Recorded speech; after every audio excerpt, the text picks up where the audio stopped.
Glad to see all of you all. Well, I see that some Bowling Green people snuck in. I told you all you needed to put somebody at the door. You wouldn't listen, and now look what you've got.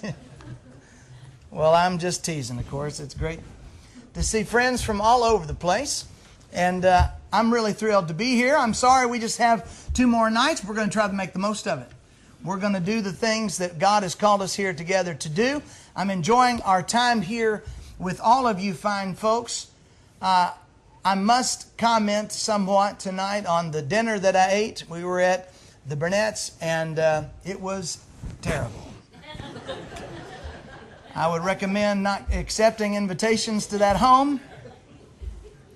You will otherwise end up eating the best squash you've ever tasted, famous green beans, and chess squares that probably could put her on the map in the culinary circles and maybe move her to France to show them how they get that pastry stuff done. So it was delicious. And of course, it was invigorating intellectually as well. We talked about some really neat stuff. Brother Burnett showed me a few things, had me read a couple things that blew my mind. If I get a little stuttery and stammery tonight, you'll just have to understand. My mind was blown. I'm telling you, right after dinner, that's just the way that works. Isn't it great that we got to sing together? I tell you, this Chris Kramer guy, man, I could listen to him just sing names out of the phone book, couldn't you? It's such a spectacular voice. I just love listening to him, and he's such a good fella. You're very fortunate to have him here working among you, he and his lovely wife. I'm just so excited to talk to you about what we're going to talk about tonight. I want you to turn to Matthew 8. We're going to build up to where we are here in Matthew the 8th chapter, not the 18th chapter, the 8th chapter.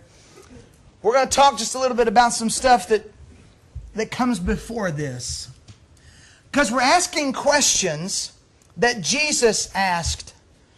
And every time Jesus asks a question, what you get is a probing interrogative.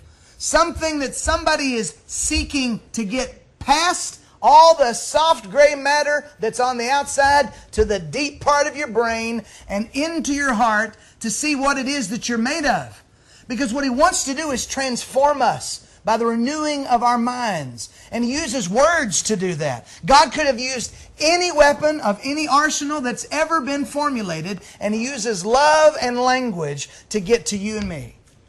And this is exactly how Jesus emphasizes these things while he's here on the earth. In Matthew, the 5th through the 7th chapter, we have what is frequently referred to as the Sermon on the Mount, the constitution of the kingdom of God.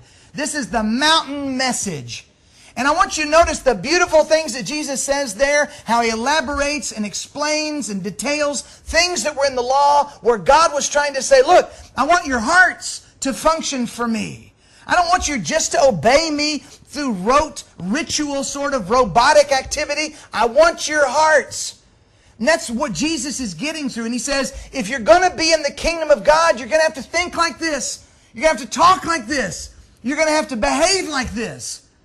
And at the end of all of that, in chapter 7, in verse 28, it says, and so it was when Jesus had ended these sayings that the people were astonished at his teaching, for he taught them as one having authority and not as the scribes.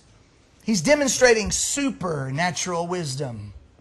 He's demonstrating what God in the flesh wants people to think about. And the superior nature of his mind and his teaching is only because he is the master over that law. He was the giver of the law. He is the instructor, exemplar, and perfect. Well, chapter 8 opens. Jesus is done talking. Now he's into action. First 4 verses, he heals a leper. Now that may not be a big deal to you because today we have leprosy and lots of it can be healed with antibiotics. You know what they didn't have back then? Antibiotics. And if you had leprosy, you were ostracized from your family, from your work, from your community, from the religious people, from everything that you had known. The only company you could have would be other lepers. And you know what? You were never going to be cured.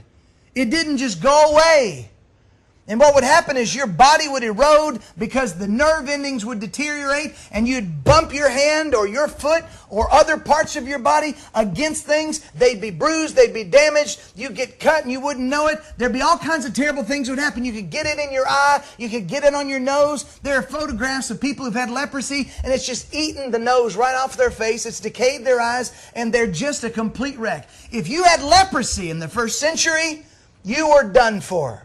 And it was a slow and terrible, agonizing and ugly way to die a very lonely death. Jesus heals that leper with a sheer act of will, just like that.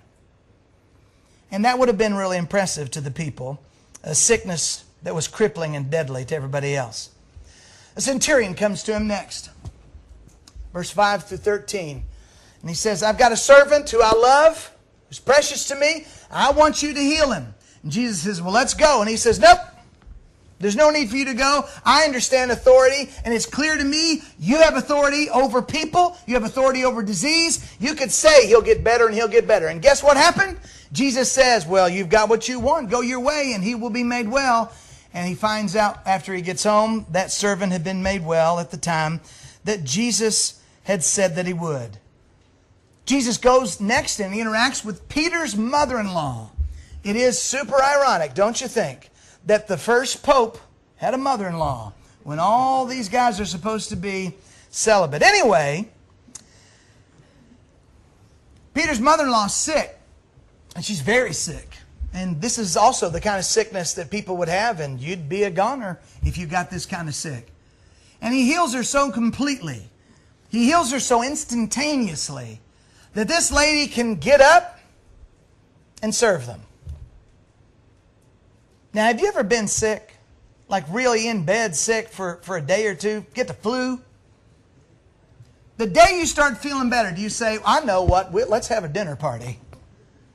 Do you do it? It takes you a minute to get the house back in order and get yourself back in order. And even after you get better, some days you don't even have all of the pep in your step that you once had, and you think to yourself, I thought I was getting better, but here I go back to bed. Well, here this lady gets healed instantly and completely, and she gets up and she serves them. And then here in chapter 8, beginning in verse 16, Jesus demonstrates something that these people had never seen. He has power over all of the spiritual realm. He commands demons to be cast out from people. And they obey. Because they know who they're dealing with. Now, all of that's happening. And the way Matthew portrays this, it says here, when evening had come. Do you notice that statement there? When evening had come. Do you know what this sounds like? You ever seen one of those movies or TV shows where it was all one shot? Where there aren't any cuts. You know, they don't change one scene. They just, one camera follows the action all the way.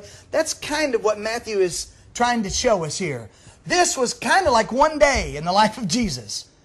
He's done all of these amazing things. They're just following him around and seeing the miracles that he's performing, the things that he has said, all of the incredible stuff. He's demonstrated he has power over disease. He has power over people. He has power over distance, time, and space. And he's power over the spiritual realm. And all of this is so impressive. I want you to notice what happens next. Down here in verses 18 through 22. He's trying to get away from the crowds. And he's got an opportunity to explain the seriousness of following him to a man who comes and says he wants to follow him. And who is this man? He is a scribe. He's one of the teachers of the law. And he says he wants to follow Jesus. Now, folks, we can read that real fast and just say, well, yeah, everybody wanted to follow Jesus. This guy's just like everybody else. When they saw Jesus, how impressive is he? He's amazing. I want to follow Jesus too. This guy is one of the bad guys. This guy is a scribe. And you know how frequent it was that the teachers of the law would put away what they were being taught, what they were being told, what they believed, and pick up with Jesus? You know how rare that was? It was unheard of. It would cost him his position. It would cost him all of his status. It would cost him his friendship. It might get him kicked out of the synagogue. But he's so convinced by what he's seen that he's deciding that he wants to follow Jesus. Down here, verses 18 through 22. Jesus just says, after he says, I'll follow you wherever you go, he says, foxes have holes, birds of the air have nests, but the Son of Man has nowhere to lay his head. And then it goes on to say, another one said, I want to follow you too, but I need to go bury my father. And he says, you need to follow me and let the dead bury their own dead. Jesus is saying the priority of following me has to be the superseding priority of your life. It has to follow nothing. It has to be at the top. Everything comes next. Can you do that? Will you do that? And it's interesting that he says that in the context of all of the amazing stuff he's just done. Do you see how incredible Jesus was? Again, we are desensitized sometimes to these amazing wonders and signs and miracles because we've read them a lot. But if you had never seen any of this happen, if you were there in person and you could have seen that leprous man become whole in front of your eyes, if you could have seen your cousin who'd been demon-possessed and acting like a complete lunatic all the time to become sane and whole and complete in that moment of time because Jesus said, come out, you'd be amazed. You'd be super impressed. If you'd been in that centurion's household and that servant who's been sick near to death, just in the middle of the day, just sits up and says, I feel completely better. If you had seen Peter's brother, you'd be amazed. You'd be really impressed with that. But because we read it, Jesus, Jesus. Because we think we already believe Jesus. Tell me I'm wrong. You read that and you say, I already believe Jesus. I don't need to see those miracles. I don't need to read this stuff. I already believe. Yeah. I got it. I believe Jesus. Let's see. Let's see if you believe Jesus. Okay? We're going to read this next part together. Verse 23. Now when he got into a boat, his disciples followed him. Suddenly a great tempest arose on the sea so that the boat was covered with the waves. But he was asleep. Then his disciples came to him and woke him, saying, Lord, save us, we are perishing. But he said to them, why are you fearful? Oh, you of little faith. Then he arose and rebuked the winds and the sea. There was a great calm. So the men marveled, saying, who can this be that even the winds and the sea obey him? You have in this party of people experienced fishermen, and this is their backyard. These men know these waters, and it is not unusual to be on the Sea of Galilee or any of the bodies of water that are rather significant bodies, and to have a horrible storm blow up.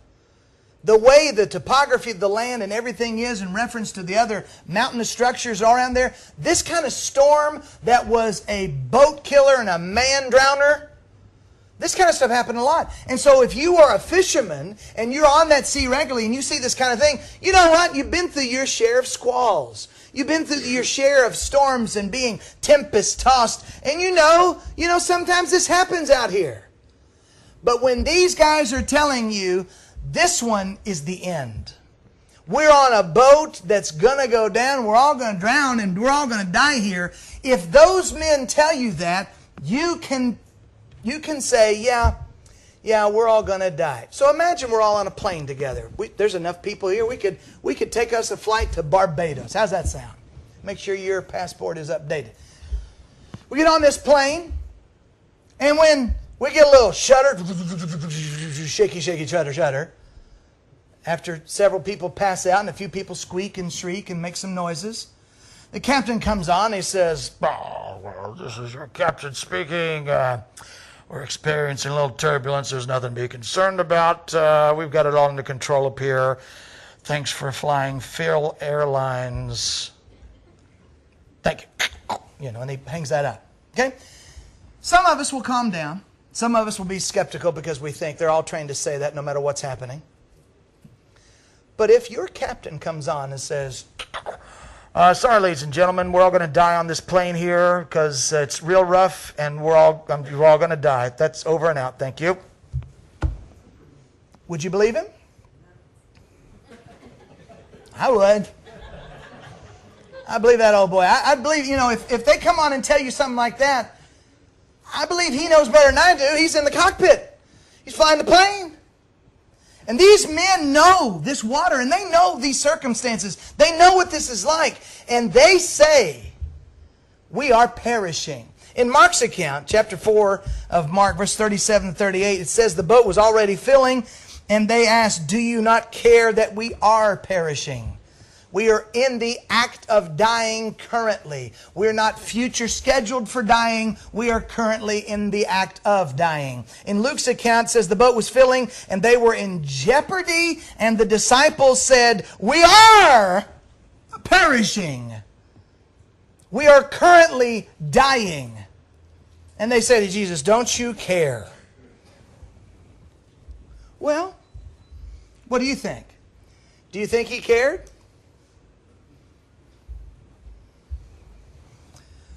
Every one of these accounts, when you read all of them, you piece all of them together, Jesus addresses their fear. He says, why are you fearful? Where is your faith? You who are fearing. You can read that in several different versions, but every time what you're going to come away with is Jesus saying, your lack of faith is the reason you're afraid, not the circumstances. Not the waves, not the wind, not any of this. And again, this is one of those moments that I want to be in the highlight reel when we get to heaven. I want to see some of these scenes. Don't you want to see some of this? Maybe God's not going to do that, but I'm telling you, I want to see this. I want to see Jesus stand up in the boat and talk to the winds and the waves like rebellious children and say, you be still! And watch it all go. I'd love to see that. Jesus takes care of this immediately, and he says, why are you fearful? Do you understand the question? Do you understand why he asked them that question? Well, what was chapter 7 and 6 and 5 about? It's about teaching, right? What was the rest of chapter 8 about? Everything Jesus does in chapter 8, leading up to this moment, is to demonstrate that he's in control of, everything. That he is God in the flesh. And everything he does, he's doing to instill faith in them. You can trust me. You can believe me when I say, I am going to take care of things. I am here for that reason. I am the Son of God. You can trust me. And here they are on a boat in a tempestuous piece of water. And they're all like, oh, we're going to die. Now think about that. Think about what they're saying. Jesus, I know you have control over the demons and over sickness and over space and time. I know you're the king of the universe, but we're going to die in this stupid boat.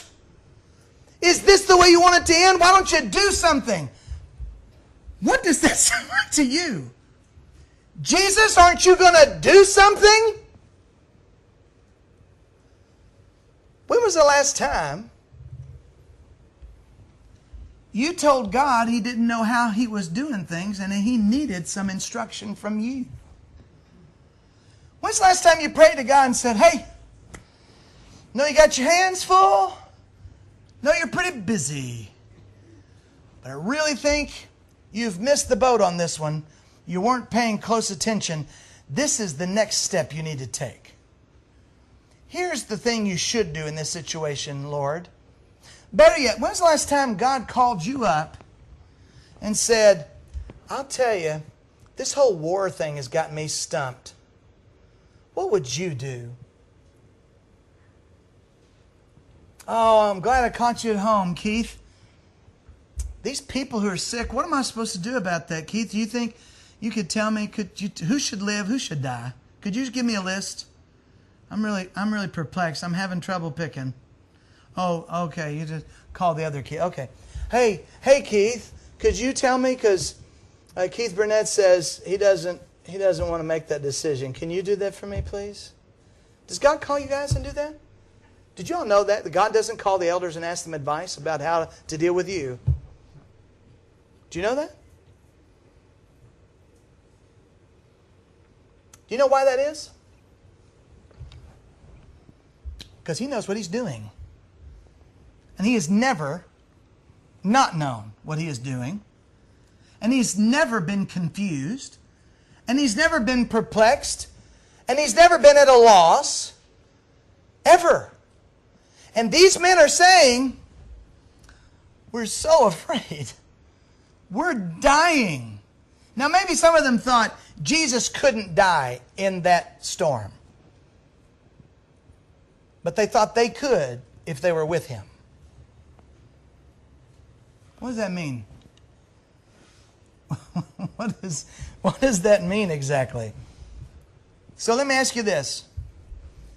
What God has shown them, what Jesus has done up to this point, what more was God supposed to do? When you get down to here, chapter 8, and you get down to verse 17, let's just imagine you've gotten just to the point where He's only healed the leper and the centurion and Peter's mother-in-law and cast out all the demons of the people who came to Him. You get to the end of that list, what would you tell God? Yeah, God, I could believe a whole lot better if You would just have Jesus do this trick. How about we just do this other one over here? Could He make a woman disappear, maybe cut her in half? What is it that people want? You see, God is doing all of this for the express purpose of instilling trust, what we familiarly call faith, in Jesus with this particular group of people. And all the things He's done really should be enough. Can we agree on that? Should what they've already seen be enough for them to commit themselves completely to Jesus and trust Him wholesale? Should that be enough? And yet, Jesus condemns their lack of faith when He says, you are being fearful in this. Now, the word fear, why are you afraid? Usually, fear is associated with the word phobos in Greek, which is where we get the word phobia from. I am acrophobic. I'm afraid of heights. I don't like to be up high. Some people say, well, you're not so much afraid of heights. You're afraid of falling. I'm like, whatever. Very afraid. I don't know how do we explain that. My wife is arachnophobic. She's scared of spiders. And I mean, it doesn't really matter.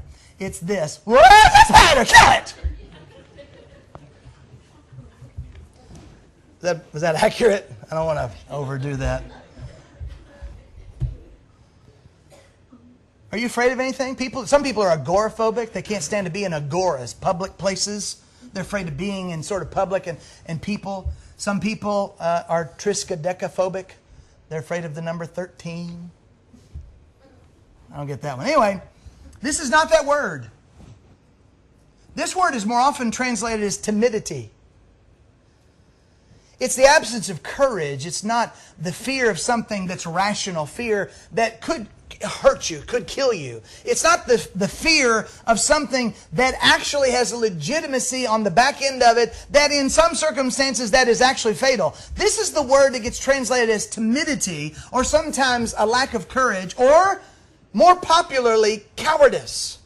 And let me read a passage that this word shows up in that form. It's in the book of Revelation, chapter 21 and verse 8. It says, but the cowardly, abominable, murderers, sexually immoral, sorcerers, idolaters, and all liars shall have their part in the lake which burns with fire and brimstone, which is the second death. That cowardly is the word that we're getting for fear in this passage. Whoa, hey.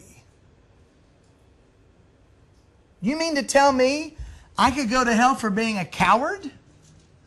Yeah, absolutely.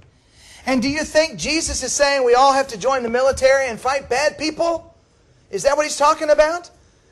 That's not even a second cousin to what he's talking about. He's talking about having faith in Him.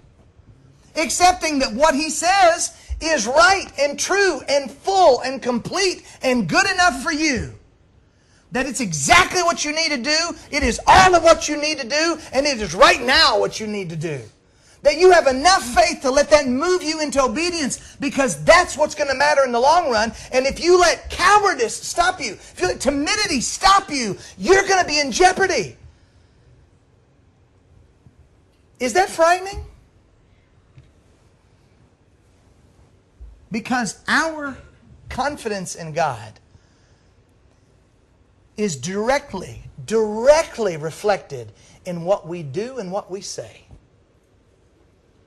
How does God determine whether or not you are faithful and I am faithful? Please disabuse yourself of the notion that God is keeping attendance charts in heaven. When I was first started in preaching, Amy came with me. We were just dating at the time, and she went with me to this little place out in the country. And this lovely little lady invited us to her home for lunch. And she had been at Bible class, and there were maybe 10 people at Bible class, including us. But she was there and her husband. And she sat us down at the table, and she had fresh ears of corn. And I ate one, and I said, that was delicious. That was terrific corn. I just really loved that. And she said, well, have another. And she put another ear of corn on my plate. And I thought, well, that's a lot of corn, 2 ears of corn. It wasn't the only thing we were eating. And then while I was talking to her husband, I turned and looked at my plate. There was a third ear of corn on my plate. And my mama had taught me, I was 20 years old at this time. My mama had taught me, don't be rude, or she'd hear about it and she'd whip me pretty good. And then while she was clearing the table off, she reached into the pot and saw there's one ear of corn, and she put that on my plate. I ate every piece of corn on those things. But that's not what this story is about. This sweet old lady, while we were having all of that corn, said to me, well, I'm just glad I go to Bible class because I know I get credit.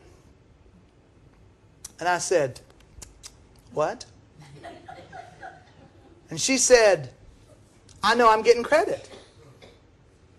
And I said, jokingly, I said, you mean like God's keeping attendance? She goes, I know He is. Oh. And her confidence was that since she had never missed a service when she was capable of being there, she was definitely going to heaven.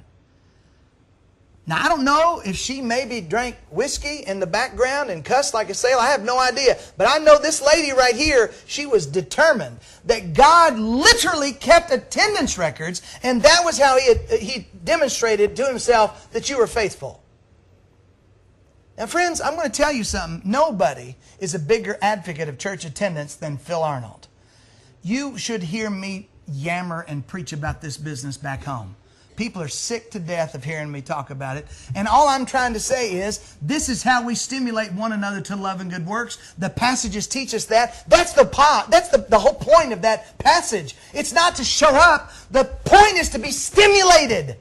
And the stimulation comes from faith-building exercises that we're doing together. It is not about attendance. It's about being faithful. And being faithful is about demonstrating how much you believe by what you do and what you say.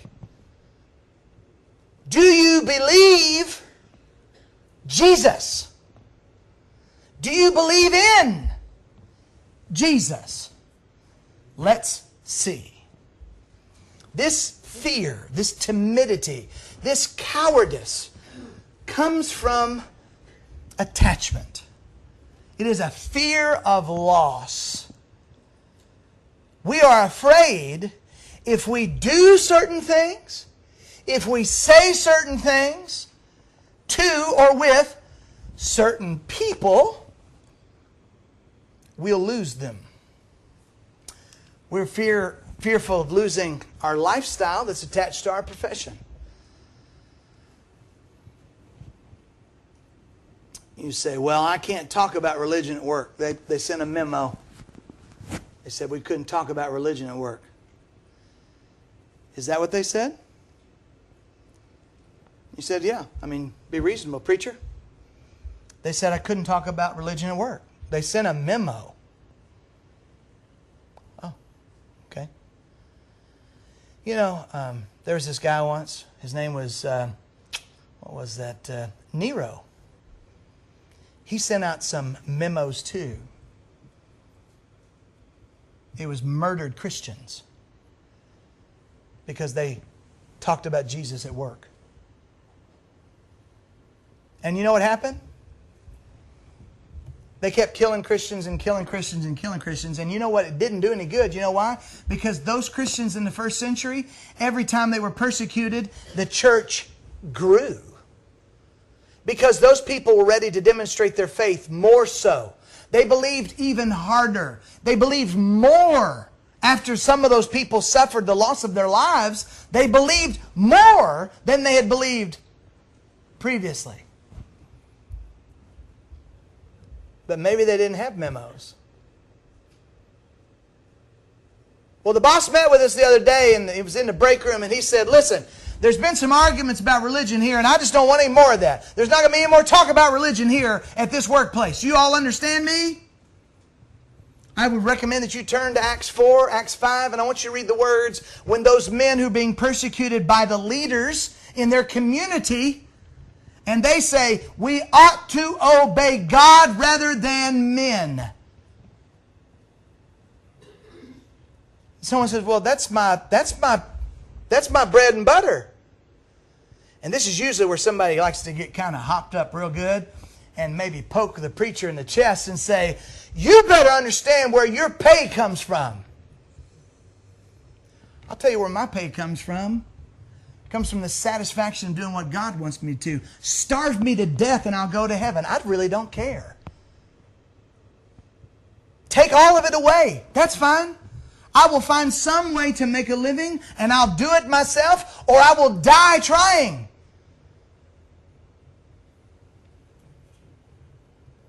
That is it.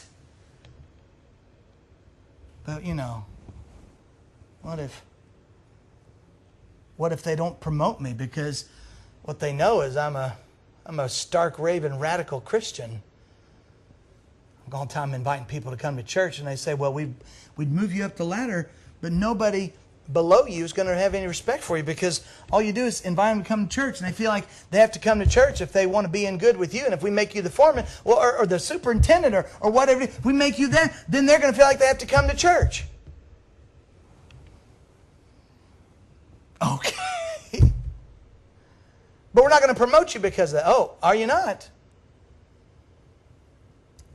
Let me ask you again. Do you believe Jesus? Do you believe in Jesus?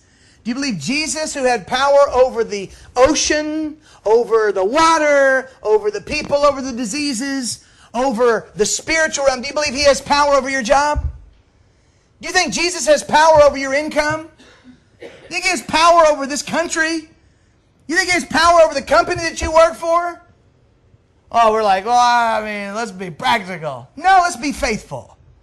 Let's quit being so practical. Let's start being faithful. How about that? We're afraid we're going to lose something. Then we get to this one. Boy, you done stopped preaching and gone to meddling again. I don't want to talk about Jesus anymore with my family. I don't want to talk about the Church of Christ anymore with my family. I don't want to talk with my friend or my boyfriend or my spouse or my cousin, my uncle, my aunt, my kids. I don't want to talk to these people anymore about this because if I keep talking to them about it, they're going to keep me from seeing my grandkids. They're not going to go out with me anymore. They're not going to invite me to the family reunion. They said that if I'm going to talk to them about Jesus anymore, they're not coming home for Thanksgiving. So you just go on about your business, preacher, and we'll tell them they can talk to you or we'll send them to Florida College and get all that straightened out. But as for me and my house, we'll not talk about the Lord. Wait a second.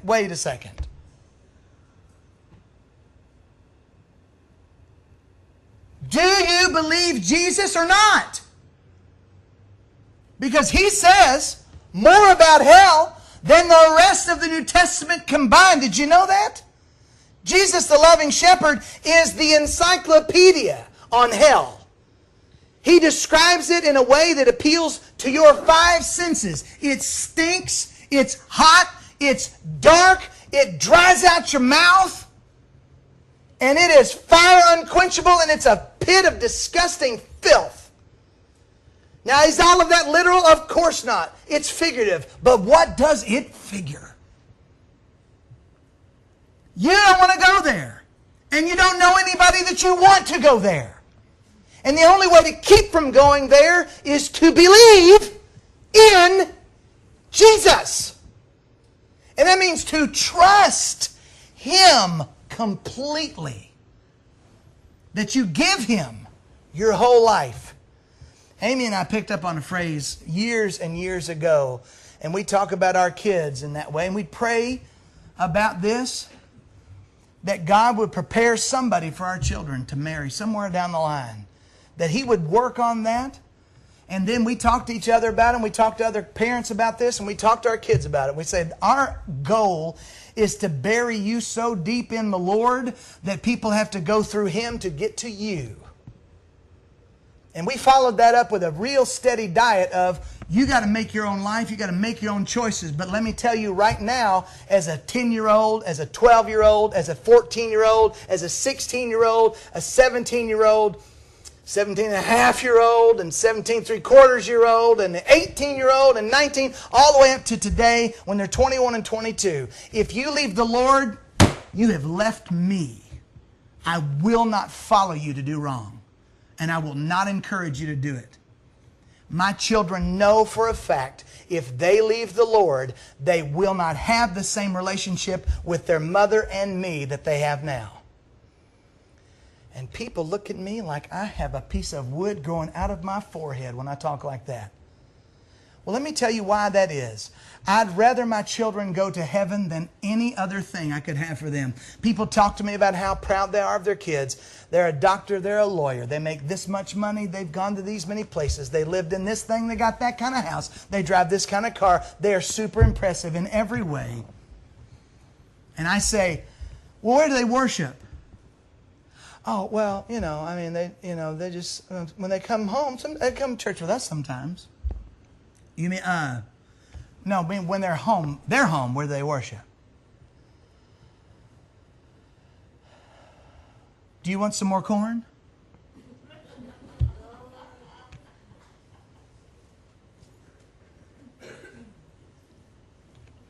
We're afraid we're going to lose those relationships, and so we won't say what needs to be said.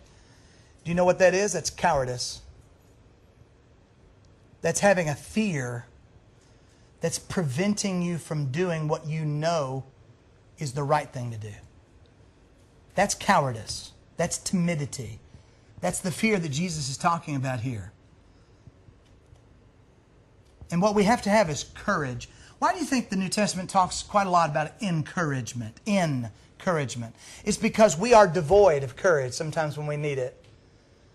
We are frequently missing. Our supplies are low.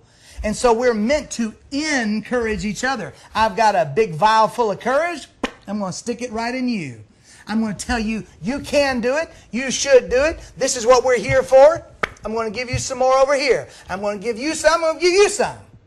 And one day you're going to have to give me some because I'm not going to have the guts to do what I need to do. And when that day comes, I'll be glad that you have it and you can spare it. Because there is nothing sadder than losing a child to the devil.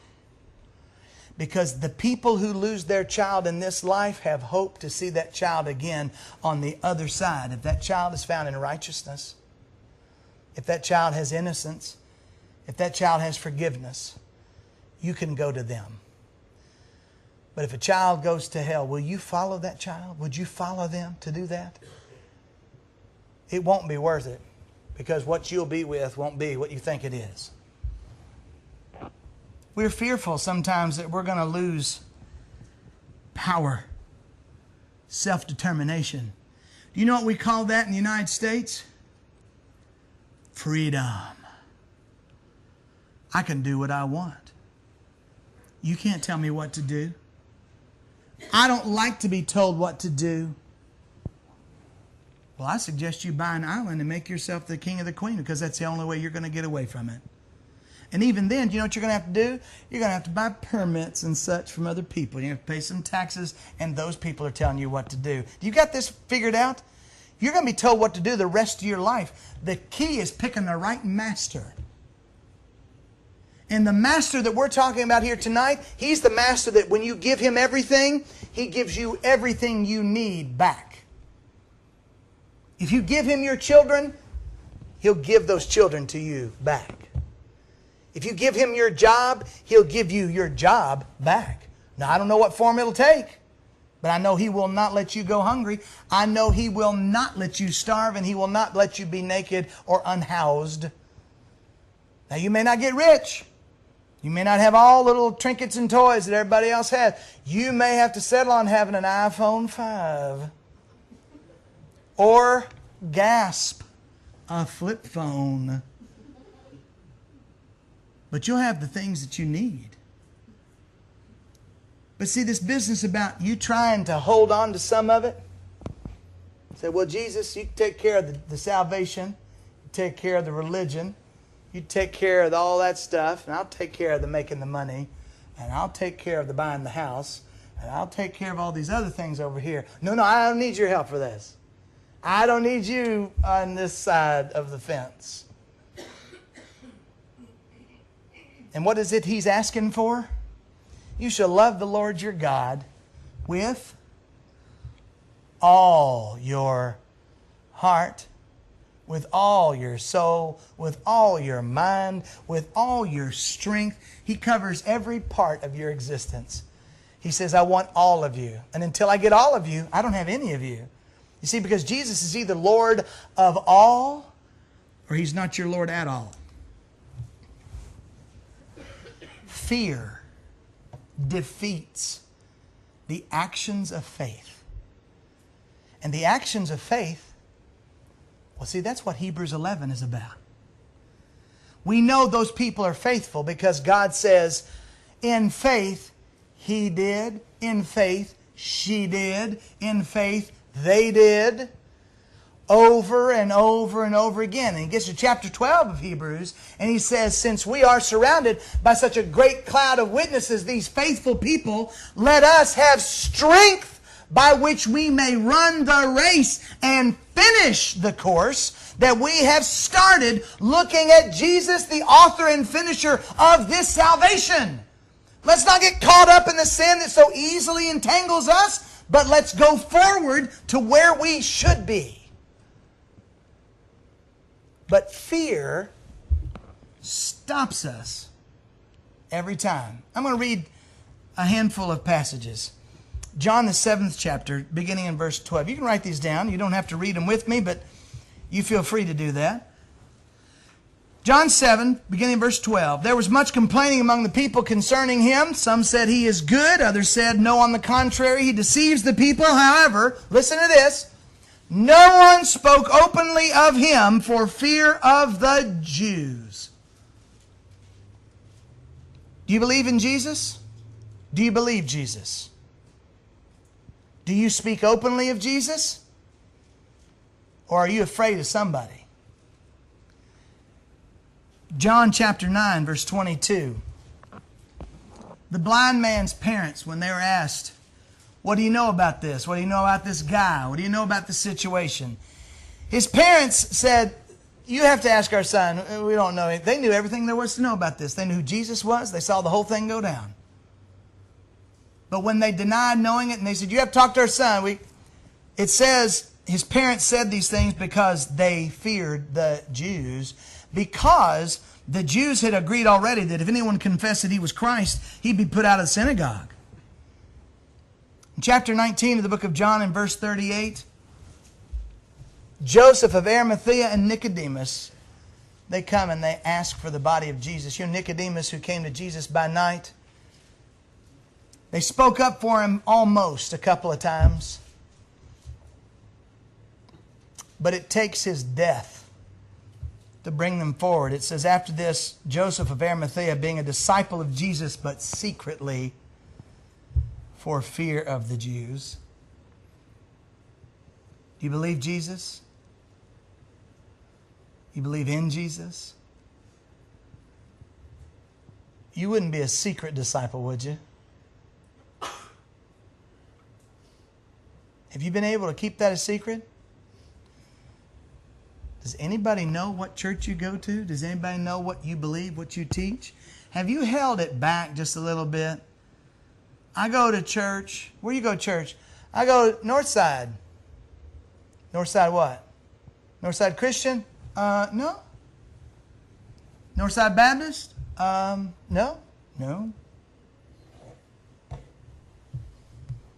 Northside Presbyterian? Oh no, I haven't a good Presbyterians, no. Northside Community Church? Well, we're kind of a community. I mean, that's not the name of the church. But it's... What church? Northside Church of Christ. The what? Northside Church of Christ. Did you say Church of Christ?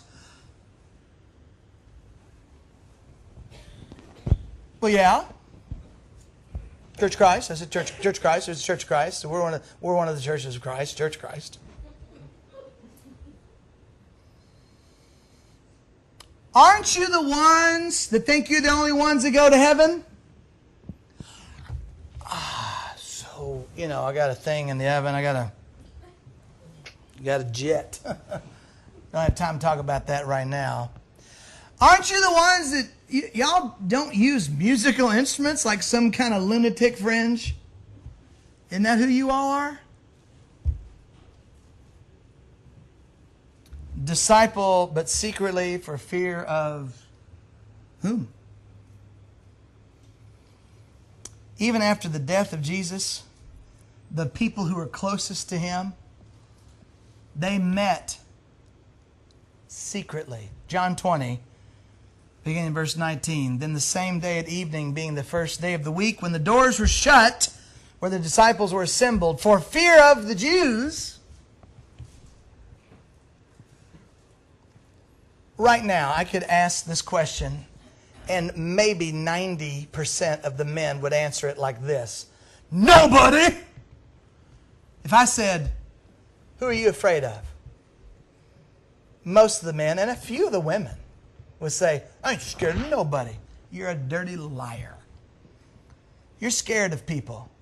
You know, the funny thing is, men who are big and brawny and strong, who go down dark alleys by themselves in the middle of a city without an ounce of fear, can be steered by a little girl that got wrapped around that finger.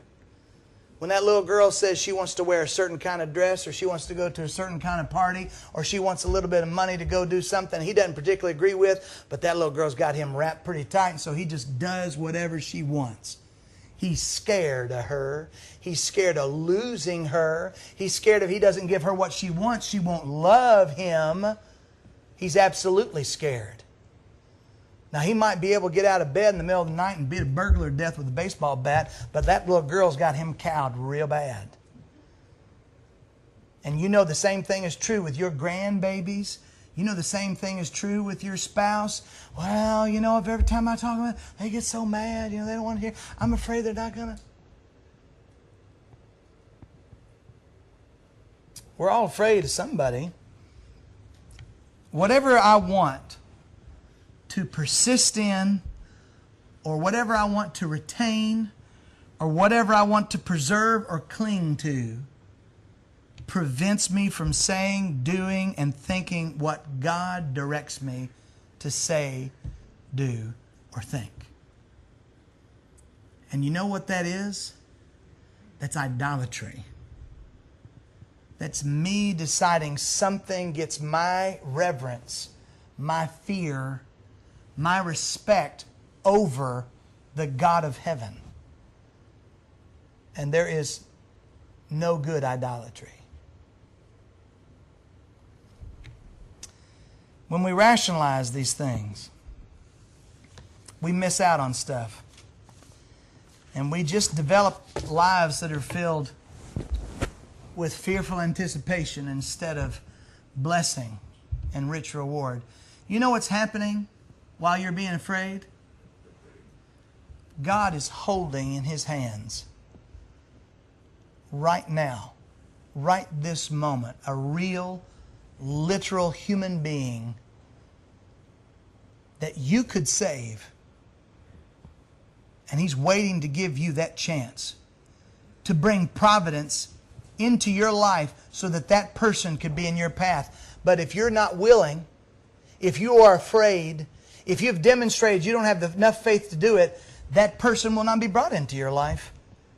Because what God is not going to do is commit spiritual abortion and give you somebody before they're even born into Christ that you might ruin that opportunity and someone may never be able to teach them. Because you don't have enough guts to tell them the truth and they might start believing a lie. And after that's done, how many other people could come into their lives and they won't believe? Because you have led them to believe they're okay. Or you've led them to believe that false doctrine is fine. Or you've led them to believe something that's not true because you've been afraid to confront the reality that they're living in. Because you want to preserve that relationship. What is it that God is waiting to give you, unlock in your life that's a talent? There's all kinds of stuff that's inside you, potential that you have not yet begun to meet. Some of you look at me like, do you see how old I am? Yeah, I see that. But if you will turn loose of whatever it is you're afraid of, He'll open up new avenues of talent in your life. You'll find that you've got ability that you have not yet begun to tap. But you have got to let go of what you're afraid of to see that realized. Because God put it in you, and you're the only one who can do that. You know what else God is waiting to give you? That your fear is preventing? A perspective of unending joy. Because you've so completely committed yourself to Him that no matter what kind of day you have, what kind of night or year or decade or life you have, what you're looking forward to is beyond what your ability to imagine can comprehend, is your eternal life. You know the old prophet Hosea? You know God made him marry a prostitute? And you know that woman broke his heart over and over and over again? The names of his children indicated that he wasn't sure he was even their father. I'm going to tell you something that just hit me probably 7 or 8 years ago, and I've been studying that book for quite a while, but it just hit me. God ruined that guy's life on purpose. He absolutely ruined that man's whole life. So you could learn a lesson. And you may look at that and you say, what kind of God would do that? The kind of God who's going to give Hosea what Hosea can't even imagine. That what happened to Hosea is just like that. Heaven will outshine that by so much Hosea won't even remember that mess. That's what God is hoping to give us. So whatever you've got to go through to get it, if you've got to get something put away from you, a sin, a relationship, whatever you got to do, get it done. When we hadn't been married very long, we might even just have been engaged. My wife and I think we were married. We went to Mount Sterling, visit my brother and his wife. And the two ladies got talking about Oprah Winfrey. This is a long time ago, back when Oprah was still on TV all the time. And my brother and I got off doing some kind of foolishness. That was our expertise. And we're driving home away from there. And it's getting to be about dusk. And there's a car coming the other way on the Bluegrass Parkway. And they don't have their headlights on. So I give them the old, bloop, that little flash that says, hey man, turn your lights on. That was the courtesy. Wasn't that what y'all were taught? Give somebody the flash so they'll know. Or there's a cop up ahead. Anyway. When I did that, Amy reached across to me. She goes, oh, don't do that. I nearly drove off the road because she startled me. And she said, we were talking about this show on Oprah, and it's a new induction to gangs That they go out and they drive down the road with their headlights off, and the first person that gives them the high beams, they turn around the meeting and come back and they kill them. And that's how they get inducted into the gang. And I chuckled a little bit. And I said, what are they going to do? Kill us and send us to heaven? That's the wisest thing I'd ever said to that point in my life. Even the blind hog will find an acorn once in a while, won't he? Now listen to me. The worst thing anybody can do to you is kill you and send you to heaven.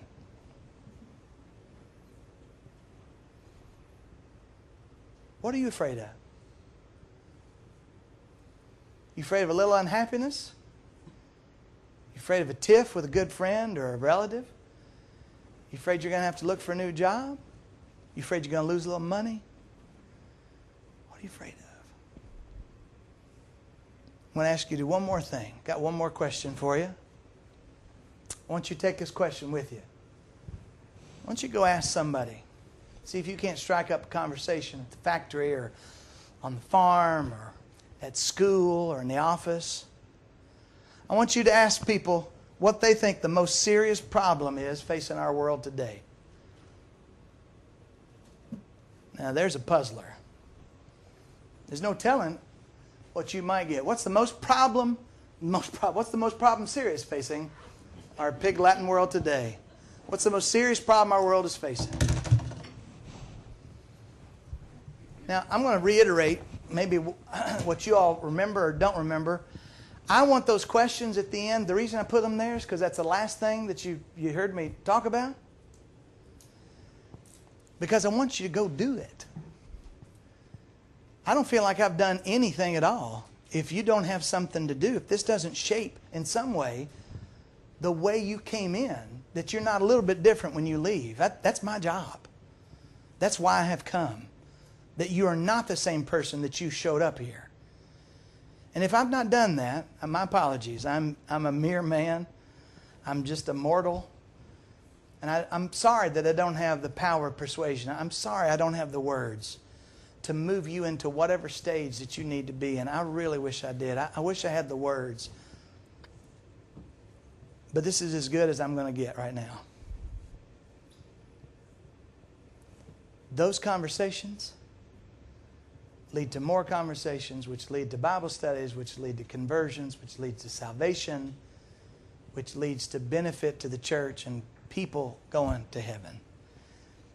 And that's what we want. So tonight, let's give this opportunity. Jesus says, come to me, all you who labor and are heavy laden, and I'll give you rest.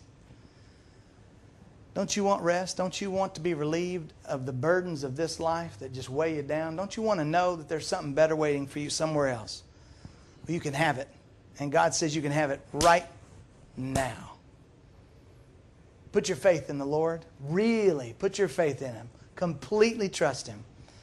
Repent of your sins tonight. Confess that He is the Lord of your life unapologetically, and go forward from this place confessing that same thing over and over again. He's my Lord. I love Him. I trust Him, and I'm not ashamed of Him. And be baptized tonight. Have your sins washed away. Only He can do that. And He's ready to do that right now if you're ready to do it. And if it is that you've been out of service, it's time for you to get up and dust yourself off and get back into the fracas. It's time to fight for the Lord. Can we help you? Can we help provoke you to that? If there's something else we can do, let us know what it is.